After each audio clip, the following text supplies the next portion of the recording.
Okay, good morning. Today we are discussing about synchronous motors. This is in our module 4 and this is the fourth part of our lecture. So in this lecture mainly we are concentrating on a V curve and the inverted V curve of a synchronous motor.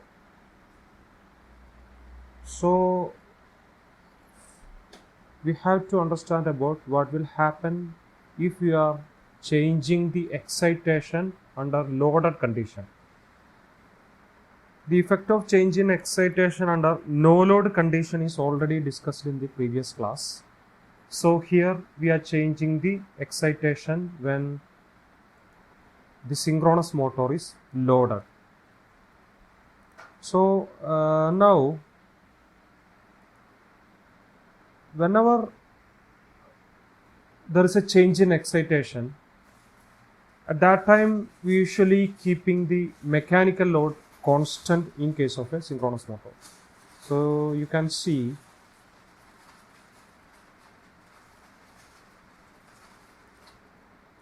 in case a synchronous motor having a stator, an armature conductor having a three-phase winding to which we are giving a three-phase AC supply. So this is one of our inputs, and another supply we are giving is a DC supply. So a three-phase supply is given to the stator terminal and a DC supply is given to the field terminal. So we already discussed about the operation. Now the result or output is the rotation of this rotor. So this rotor is rotated as or torque is produced. So this is the result. You can say we will be connecting a mechanical load. So this is a mechanical load connected to the motor. So when the torque is produced, this mechanical load will be rotated. That is the requirement of our system. So when for the rotation of the mechanical load, the torque should be produced by the system, by the synchronous motor. This torque is actually produced from the mechanical power developed, Pmech, of the synchronous motor. This term also we discussed in the last class, mechanical power developed. So this mechanical power is developed from the input, electrical power input PE. So the mechanical rotation of the load or the torque is always related with the active power. So whenever this load is constant means its torque will be a constant or the mechanical power will be a constant, or whichever the components related with this torque will be a constant. So when the mechanical load is constant means P or active power will be always constant. The other input is DC supply, DC excitation. When the DC supply is connected means a current IF will be flowing and it is producing a flux phi. With respect to this flux, another power is developed which is the reactive power. So reactive power is always related with this flux or IF or the excitation. So whenever there is a change in excitation means there is a change in reactive power. So excitation is always related with the reactive power, and active power will be always related with the mechanical load or torque. So here we are taking the mechanical load as a constant means active power P will be a constant, but there is a change in excitation means Q is always varying in this case. Q is always varying. So here P will be a constant. That means the equation for P will be derived earlier, EV by XS into sine delta, or we can say this is the usual representation we are using for an active power, V into IA cos phi. It will be a constant. Terminal voltage or input voltage of a synchronous motor is always constant. V is the voltage given to the stator terminal. That will be a constant because a 3-phase 415 volt three-phase synchronous motor means it's that for 15 volt is the voltage V. So it will be always a constant. So V is a constant and Xs is the reactance, total synchronous reactance, that is also a constant. So these two quantities are constant means the remaining term is E into sine delta. It will be again a constant. And in this equation, Ia into cos phi is a constant. So here we have to note down these points. Two things will be constant here. Two terms will be constant here. One is E sine delta, or the sine delta component of EMF E, and cosine component of the current Ia. So sine component of the voltage EMF E and cosine component of the current Ia will be constant if we are keeping the mechanical load a constant, that is P is a constant.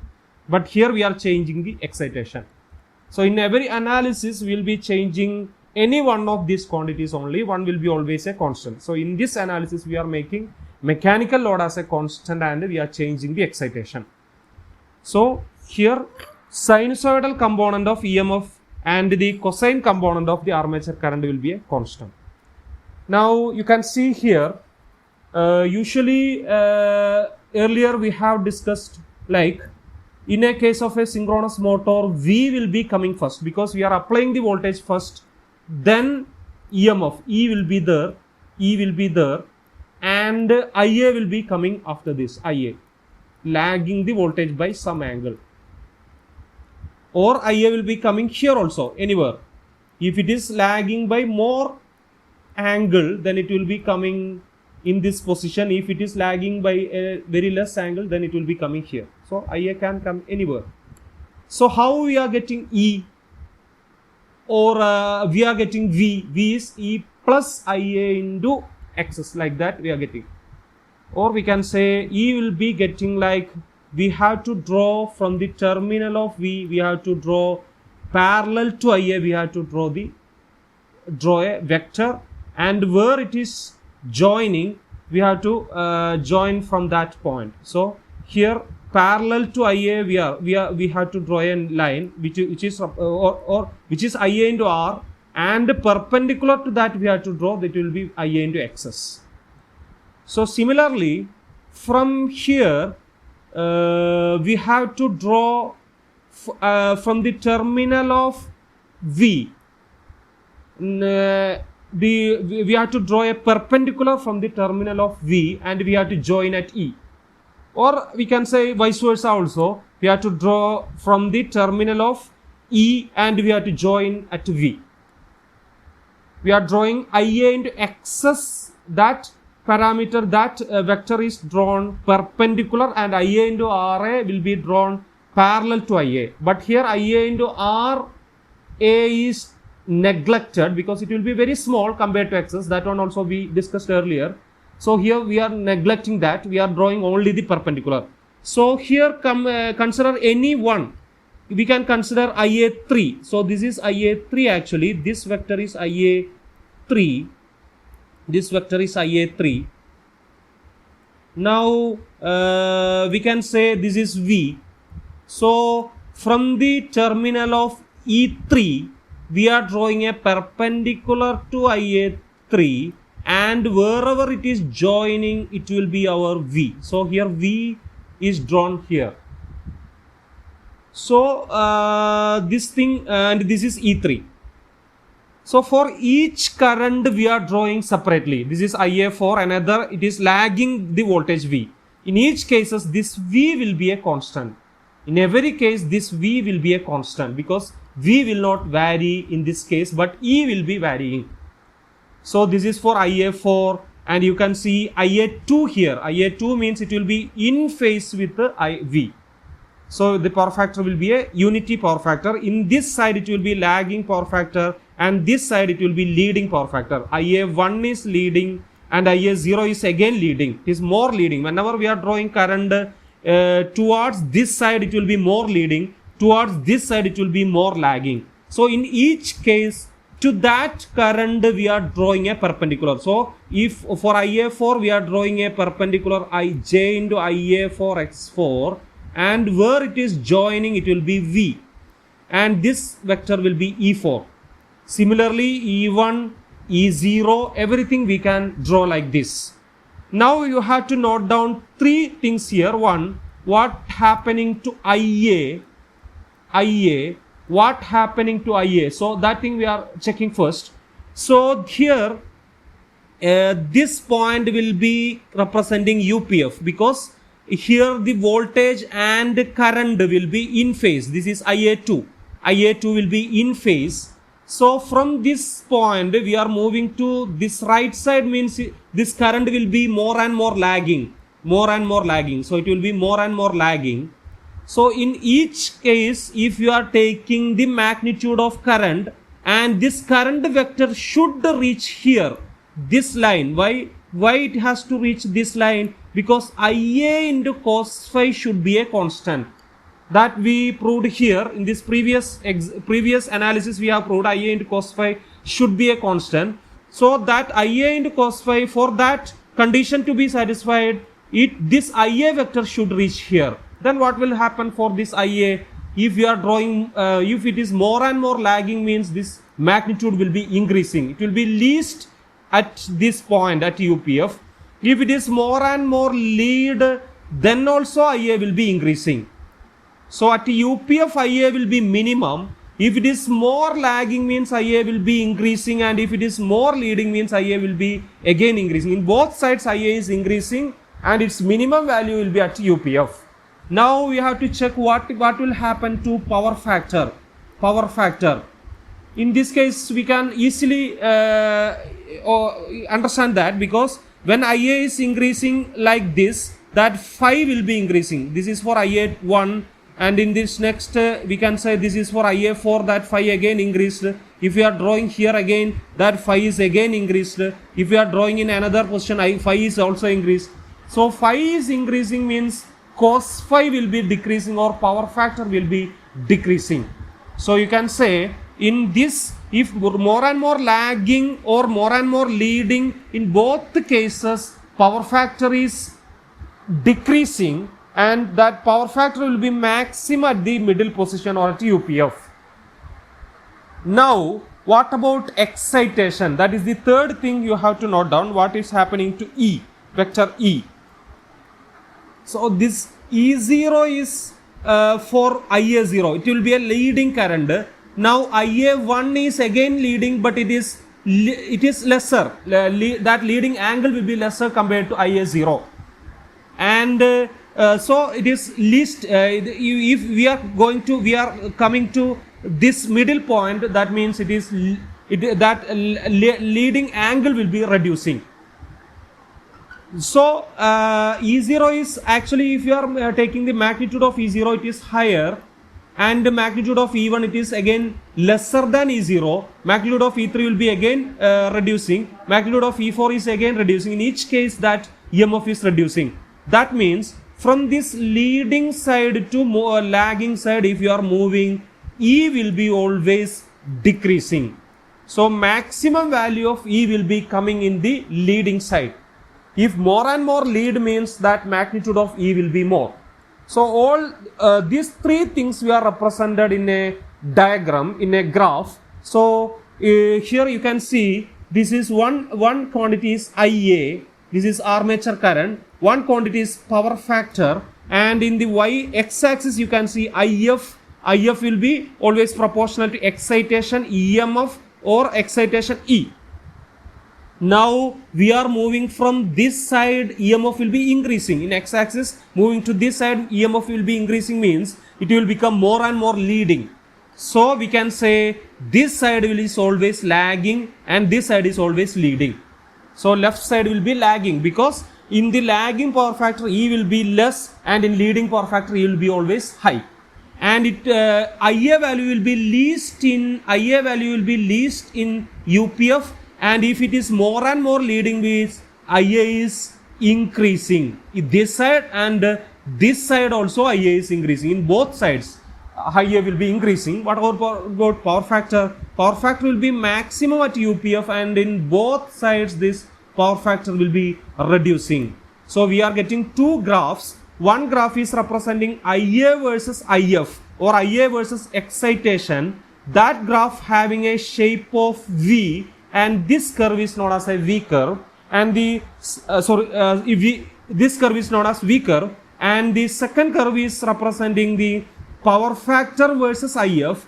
That curve is having a shape of inverted V, and that curve is known as inverted V curve. So these two curves are very important. You just look into this graph, and you understand the whatever we explained in the earlier previous slides. You have to understand from this slide. This left side will be lagging power factor region, and right side will be leading power factor region, and the middle point is representing UPF, and it is having normal excitation.